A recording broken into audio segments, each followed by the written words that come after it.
முடியலைன்னு போனா ஒரு மாத்திரை கூட ஒழுங்கா கொடுக்க மாட்டேங்கிறாங்க.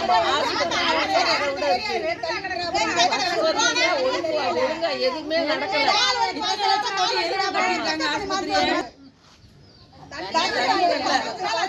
தண்ணி இல்லாம 15 நாளா நாங்க எங்க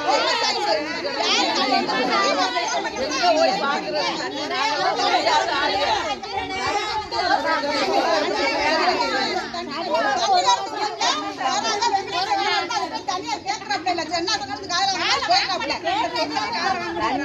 தண்ணி என்னன்னு கேட்டா தண்ணி வரல, மோட்டர் ரிப்பேர் பஞ்சாயத்து பல்ல காசு இல்லைன்றாப்ல. பஞ்சாயத்துல காசு இல்லை, நாங்க என்ன செய்யறது? வீட்டு பள்ளி கட்டாம இருக்கோமா? கொலை ஒரு வேகமா போட்டுக்கலாம்.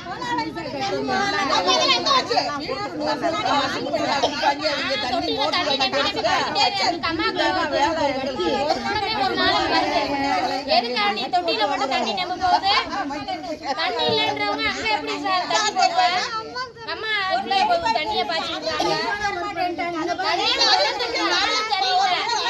வீட்டுக்காரம்மா வண்டியில தேங்கி சரி பண்ணி கொடுக்கலாம். அதுவும் தெரியல. வீட்டுக்காரம்மா ஏத்திட்டு வராது. ஒழுங்கா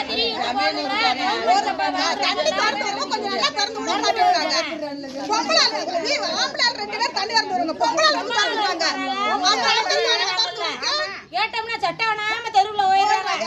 காதுல வாங்குறது இல்ல. தண்ணி மாதிரி வருது, கரெக்டா 1 மணி நேரத்துல ஆஃப் பண்ணி போயிடுறாங்க. வர மாட்டேங்குது. வடக்கு தெருக்கு சார் ரொம்ப தண்ணி கட்டுப்பாடுல நாங்க வாழ்ந்துட்டு இருக்கோம். கிட்டத்தட்ட 1 மாசம் 2 மாசமா இருக்கும். என்னைக்கு மாட்டுப்பாடுமா என்னைக்கே முடிச்சு யாருக்குமே நாங்க வந்து தண்ணிலாம் போய் சொல்ல முடியல. எல்லாமே கரண்ட் தட்டுப்பாடு, ஆஸ்பத்திரியில இருந்து சாக்கடையில இருந்து எல்லாமே எங்களுக்கு தட்டுப்பாடாவே இருக்கு. அங்க போய் பாருங்க அடைச்சு கிடக்குறத.